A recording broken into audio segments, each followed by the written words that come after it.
seperti cahaya terang. Jalan orang benar seperti cahaya terang. Makin lama makin bercahaya sampai siang, sampai siang yang sempurna.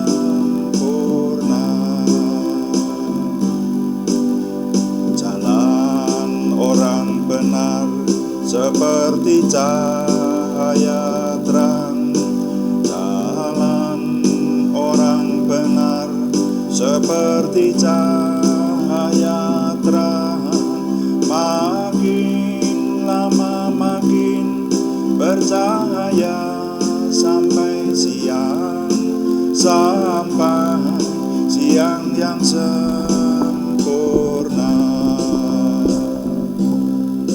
Sampai siang yang sempurna.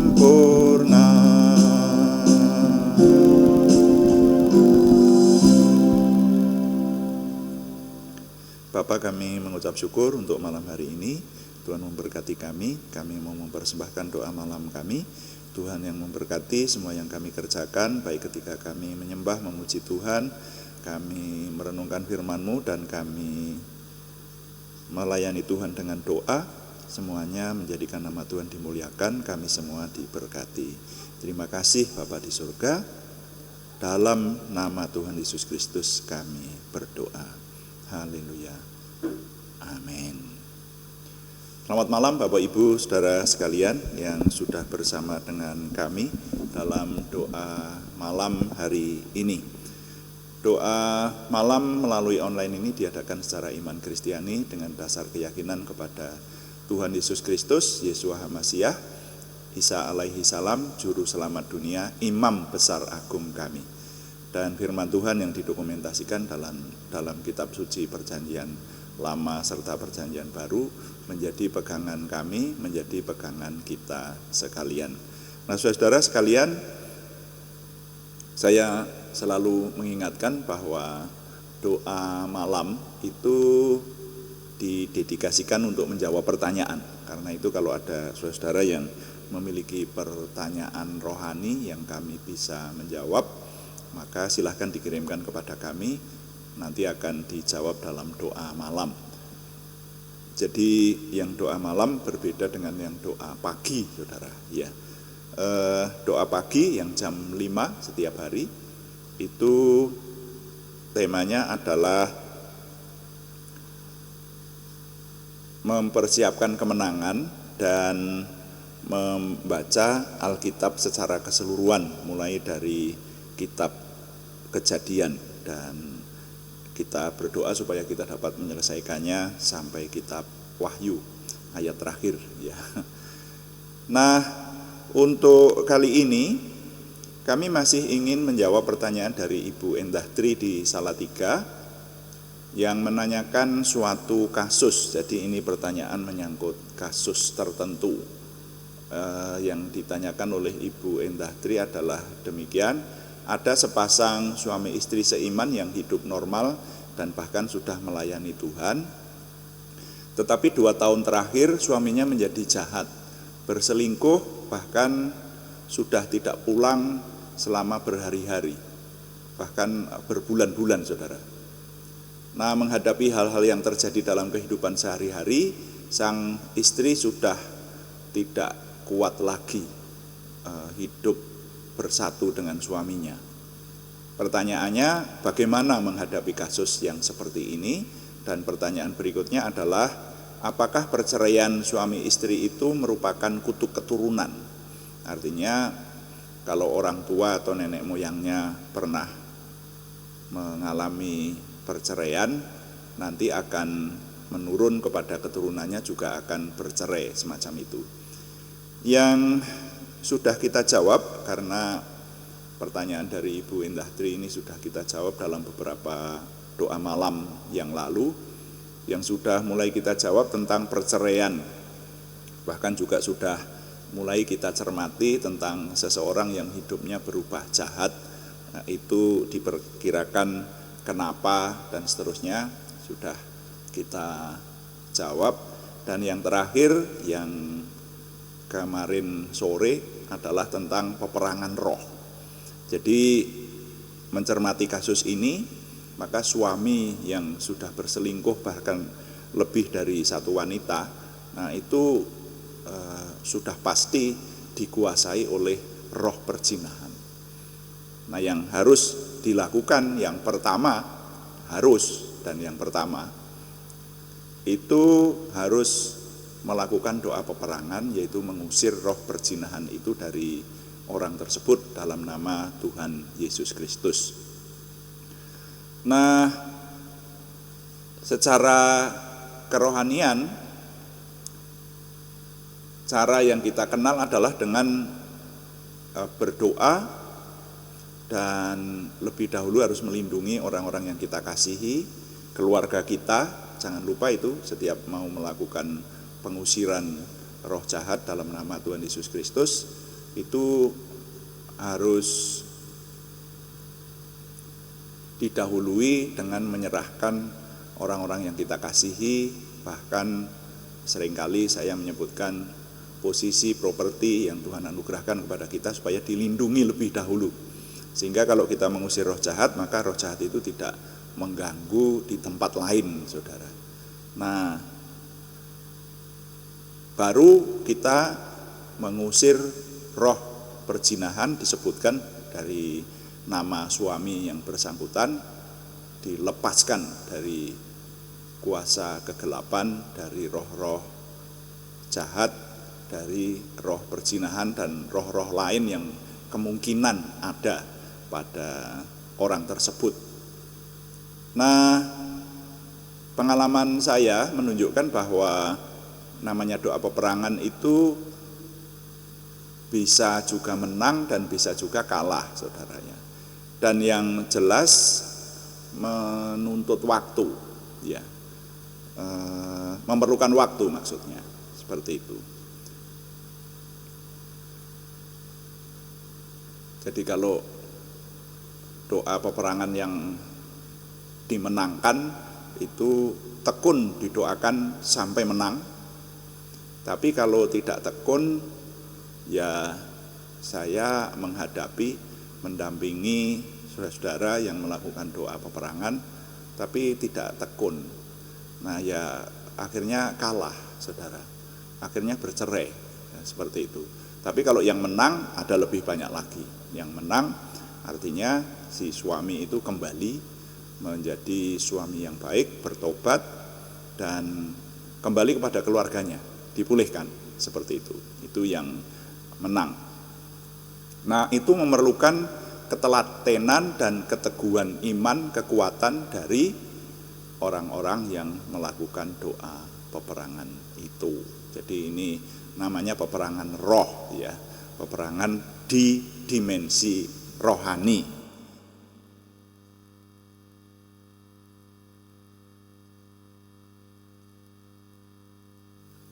Nah, menjadi pertanyaan, kalau dalam waktu yang diperlukan itu masih dalam saat peperangan roh,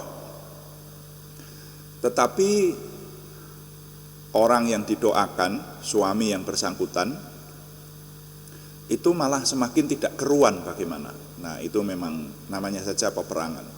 Itu harus kuat, ya, perang itu harus kuat. Nah, dalam hal-hal yang semacam ini semestinya orang beriman kembali berpegang bahwa apapun yang terjadi, orang yang sudah menikah itu tidak boleh bercerai. Orang yang sudah dipersatukan oleh Tuhan, artinya melakukan pernikahan secara Kristiani, dipersatukan oleh Tuhan, itu tidak boleh bercerai.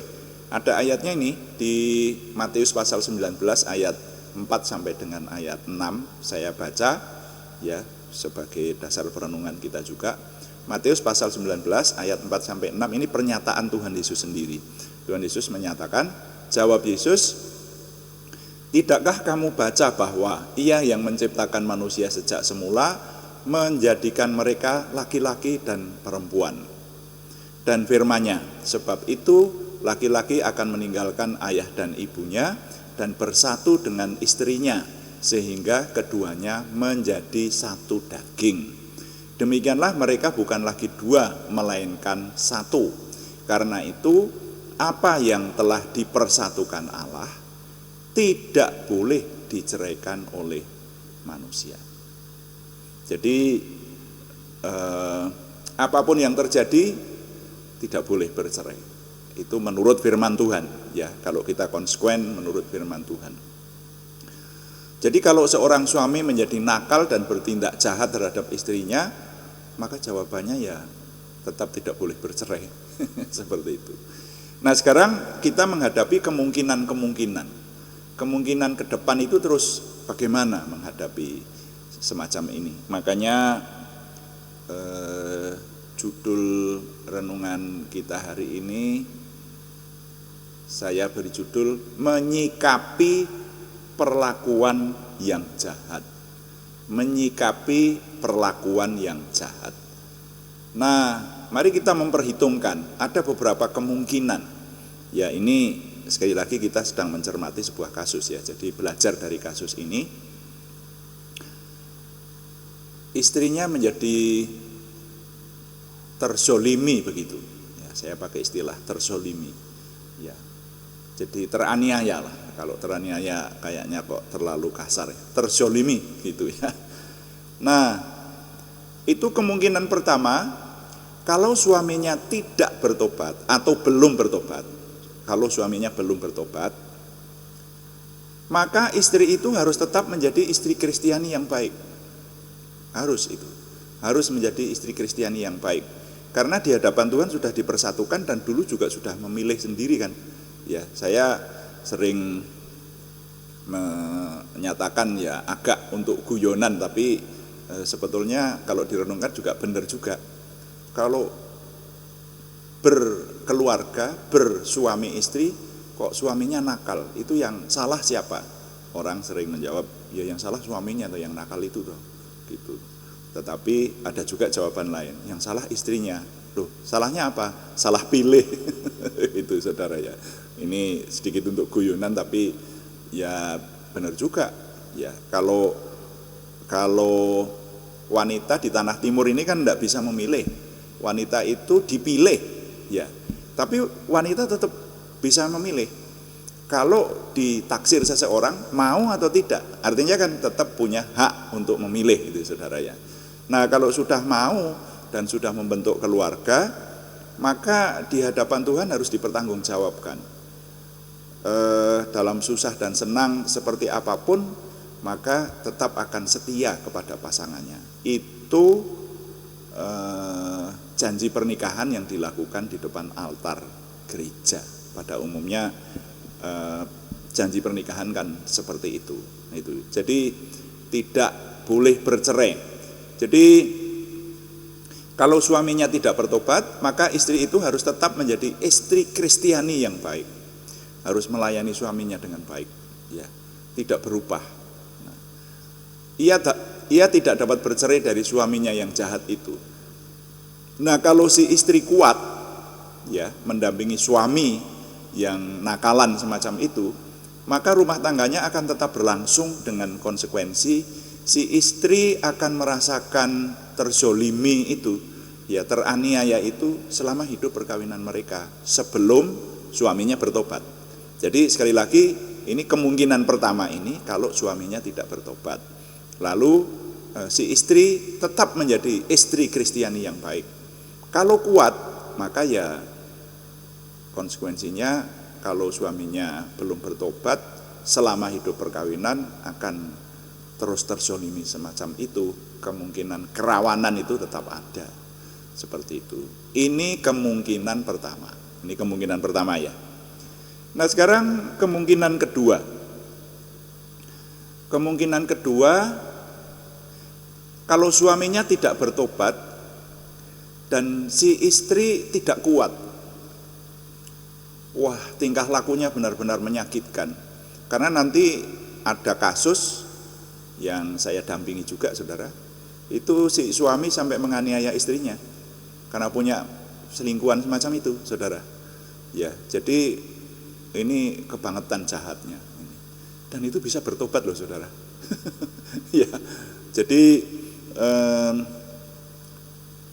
kemungkinan kedua ini, kalau si istri tidak kuat oleh perlakuan suami yang sedemikian itu, maka si istri mengusulkan untuk berpisah, tapi tidak bisa bercerai. Jadi kalau berpisah ya hanya tempatnya saja yang sendiri-sendiri, hanya berpisah, tapi tidak bisa bercerai.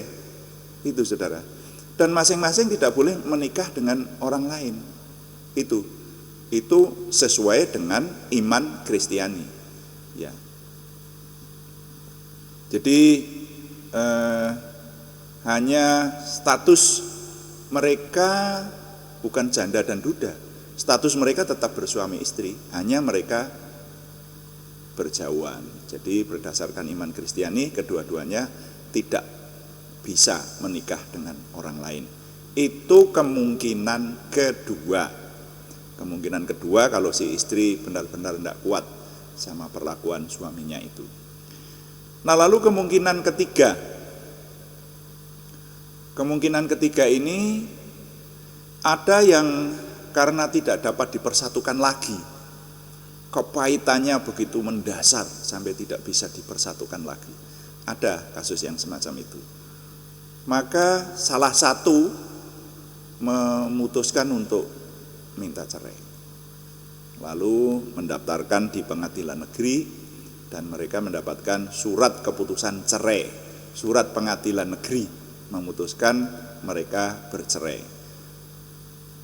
Nah, ketika mereka bercerai maka mereka mendapatkan surat keputusan resmi dari pengadilan negeri. Itu merupakan perceraian secara hukum, tapi secara rohani mereka tetap tidak bisa bercerai. Itu saudara. Ya, jadi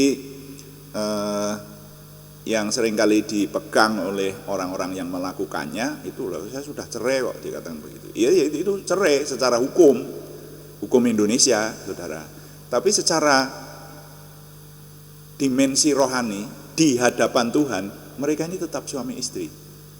Itu.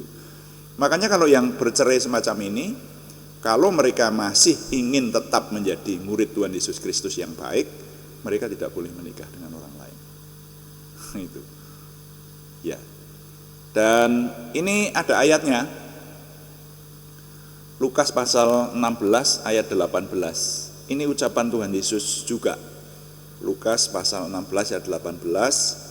Saya baca untuk saudara, untuk kita semua. Setiap orang yang menceraikan istrinya lalu kawin dengan perempuan lain, ia berbuat zina. Cukup jelas kan? Ya. Dan perzinahan tidak mendapat bagian dalam kerajaan surga. Perzinahan masuk neraka, gitu tegasnya. Sekali lagi, setiap orang yang menceraikan istrinya lalu kawin dengan perempuan lain, ia berbuat zina. Dan barang siapa kawin dengan perempuan yang diceraikan suaminya, ia berbuat zina. Jadi dua-duanya, suami istri yang bercerai itu tidak boleh nikah lagi. Kalau menikah lagi, mereka terhitung berzina di hadapan Tuhan. Itu. Nah, ini yang sering menjadi keberatan kalau suami istri itu masih muda. Seringkali karena emosional berkata, oh enggak apa-apa, kami cerai enggak apa-apa, kami enggak akan nikah lagi. Tapi dengan berjalannya waktu, maka karena masih muda, masih merasa membutuhkan teman sebagai jodoh, sebagai pasangan hidup, seperti itu, yang memenuhi banyak kebutuhan, baik kebutuhan sosial, kebutuhan persahabatan, kebutuhan biologis, dan sebagainya, maka kemudian mau menikah lagi. Nah, ketika mau menikah lagi, itu yang menimbulkan kerepotan, saudara. Bahkan gereja yang diminta menikahkan juga repot melaksanakannya, saudara, karena bertentangan dengan firman Tuhan. Nah, itulah. Jadi kemungkinan yang ketiga ini tetap tidak menjadi pilihan, gitu ya. Nah, kemudian kemungkinan yang keempat. Kemungkinan yang keempat, si suami bertobat. Benar-benar bertobat. Ya. Karena ini di kasus kita ini konon ceritanya sudah pernah menyatakan bertobat, tapi ternyata juga kumat lagi, kambuh lagi gitu saudara. Nah kalau yang ini kemungkinan keempat ini suaminya benar-benar bertobat, hidup kembali dalam Tuhan Yesus Kristus, si istri dapat menerima kembali suaminya, dan suaminya menjadi suami yang baik, kepala keluarga yang baik, memimpin keluarga dengan baik, hidup kerohaniannya semakin bertumbuh, semakin baik, dan menjadi imam buat keluarganya.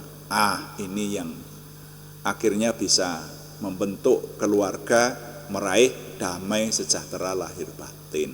Kalau ini yang paling ideal saudara ya. Jadi dalam pengalaman pelayanan saya, keempat-empatnya pernah saya jumpai ya. Dalam pelayanan saya, pengalaman pelayanan saya, keempat-empatnya ini pernah saya jumpai. Yang paling ideal adalah yang suami bertobat lalu keluarga itu dipulihkan, seperti itu.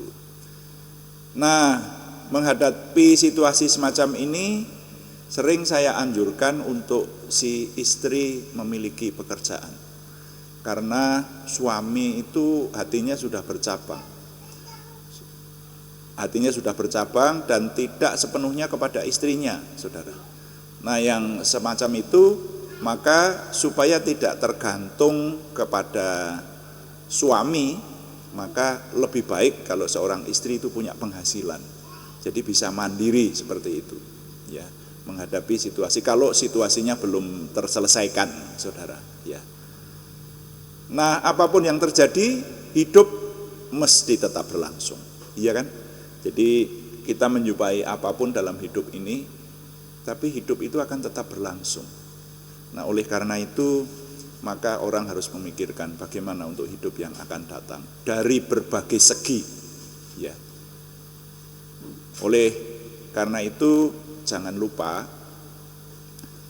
walaupun mendapati situasi yang seperti apapun, hidup harus tetap berlangsung, dan jangan lupa bahwa ada Tuhan yang mampu menolong.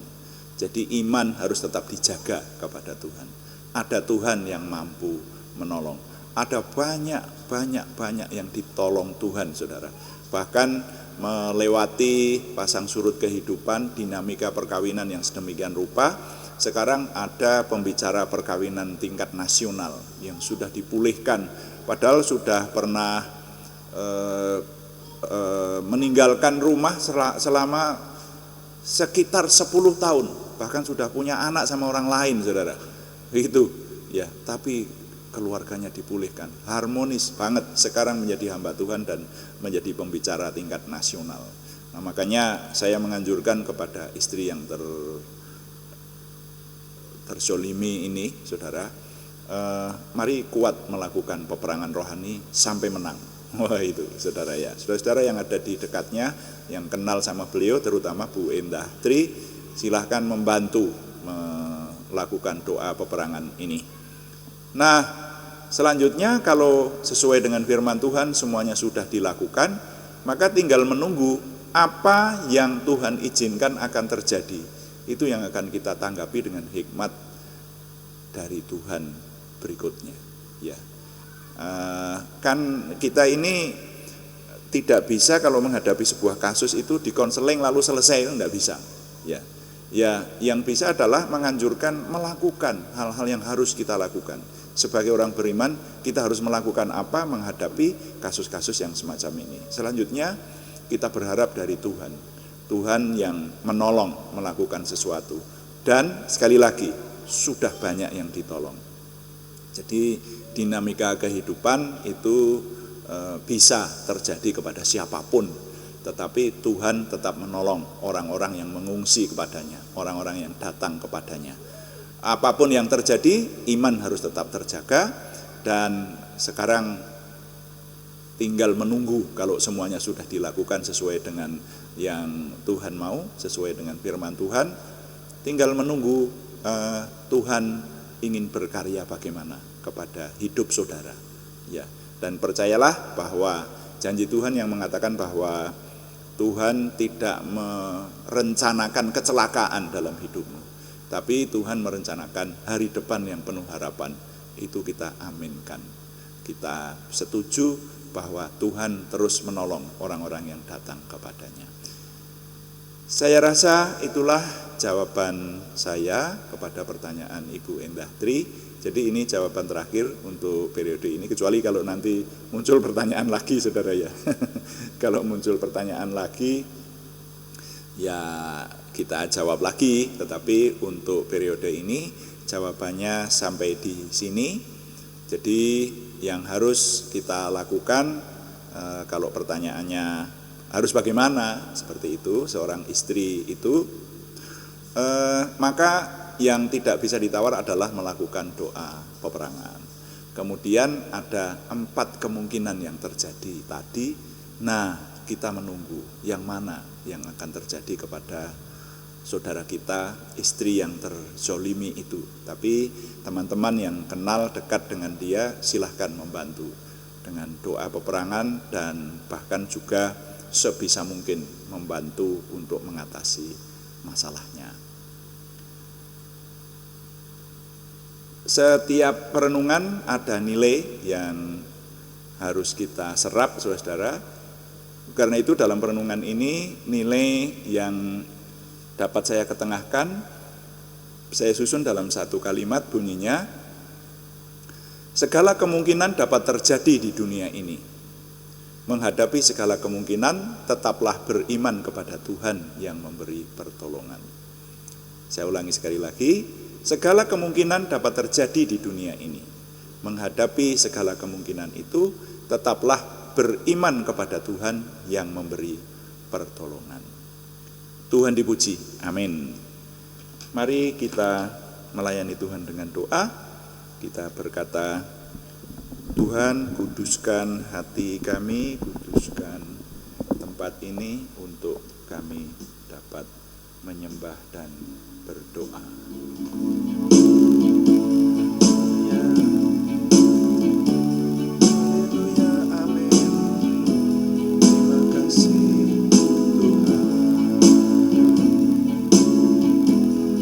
Kuduskan tempat ini untuk kami berdoa. Kuduskan hati ini untuk kami menyembah. Biar segala perkara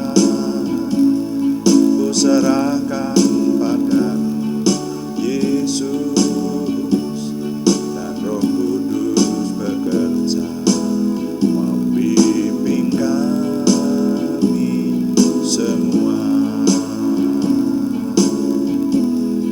Kuduskan tempat ini untuk kami berdoa.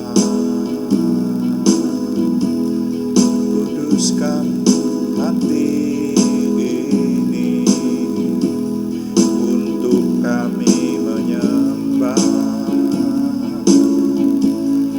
Biar segala perkara ku serahkan padamu, Yesus, dan Roh Kudus bekerja membimbing kami semua.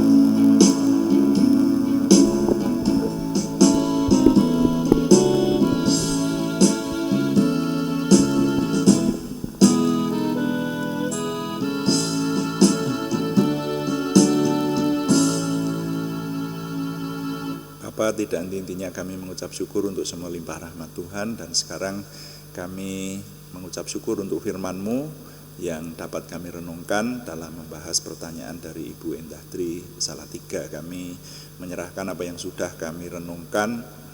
Tuhan memberkati, menyertai dengan kuasa-Mu. Khususnya kami berdoa untuk istri yang terzolimi, Tuhan. Kami berdoa secara khusus Tuhan memberikan kekuatan, ketabahan, kesabaran, dan jalan keluar. Dan hari-hari ini kalau akan melakukan banyak doa peperangan. Mohon kekuatan dari Tuhan supaya keteguhan iman, ketelatenan, kekuatan, kuasa yang dari Tuhan itu Tuhan anugerahkan, sehingga suami yang lupa diri segera kembali dan bertobat menjadi suami yang baik untuk kemuliaan nama Tuhan. Tuhan memberkati keluarganya, anak-anaknya, dan Tuhan bertahta di tengah keluarga itu. Kalau mereka sudah pernah melayani Tuhan, oh Tuhan, kami berseru, Tuhan menolong keluarga ini, supaya keluarga ini dipulihkan dalam nama Tuhan Yesus Kristus, dipulihkan. Kami juga berdoa untuk Ibu Endah Tri yang menanyakan kasus ini. Tuhan berkati keluarganya, usahanya, anak-anaknya, semua yang dikerjakannya, juga termasuk dalam bersama-sama dengan sahabat yang kami cermati kasusnya ini. Boleh Ibu Endah Tri sekeluarga menjadi berkat, Pak Mami Priyono menjadi berkat buat keluarga yang ada. Terima kasih. Kami mengucap syukur Tuhan untuk semua yang Tuhan anugerahkan kepada kami. Dan kami berdoa syafaat secara khusus untuk bangsa dan negara kami. Mohon Tuhan yang memberikan kesejahteraan, bahkan kota-kota di mana kami tinggal Tuhan juga memberikan kesejahteraan, sehingga kami berada di satu tempat yang penuh damai sejahtera dari Tuhan. Kami sekarang juga izinkan berdoa untuk saudara-saudara kami yang nama-namanya dalam minggu ini masih harus kami ketengahkan, kami panjatkan dalam doa, terutama yang membutuhkan kesembuhan dari Tuhan. Kami berseru dalam nama Tuhan Yesus Kristus, Yeshua HaMasiah, Tuhan memberikan kesempurnaan kesembuhan kepada saudara-saudara kami Arni Setiawati, saudara kami Budi Suswanti, saudara kami Yohanes Sutarman, semuanya di Purwodadi, kepada saudara kami anak Alegio Vanuwibowo di Salatiga, saudara kami Cahyani Bagiowati dan saudara kami Siti Rondiah di Semarang, saudara kami Tumbur Paruhum Nainggolan di Kudus yang sekarang sedang berobat di Semarang. Mohon Tuhan yang memberikan kesempurnaan kesembuhan. Kami berpegang kepada ketekunan doa yang kami panjatkan siang malam, dan Tuhan berjanji akan menjawab doa-doa yang dipanjatkan dengan tekun siang malam kepada Tuhan.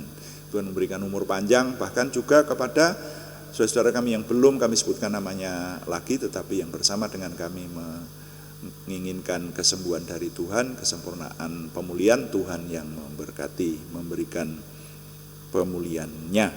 Kami juga berdoa untuk pergumulan selain kesembuhan, yaitu pergumulan dari saudara kami Yohana Asli Sabtorini di Kediri, saudara Warsiti di Purwodadi, dan saudara kami Gustiati di Grobogan. Tuhan yang menjawab doa, memberikan jalan keluar, terobosan baru, sehingga pertolongan Tuhan nyata buat kami. Terima kasih, setiap hari kami boleh menyelesaikan pekerjaan kami dari Tuhan, baik pekerjaan kami sehari-hari yang Tuhan anugerahkan, pekerjaan di kantor, di keluarga, di tempat usaha, di tempat keahlian kami, bahkan pekerjaan pelayanan onsite maupun online kami menyerahkan. Semuanya Tuhan berkati menuju kepada kesempurnaan Tuhan sendiri. Terima kasih Bapa di surga, dan kami sangat mengucap syukur setiap hari Tuhan membawa kami untuk merasakan kehadiran Tuhan.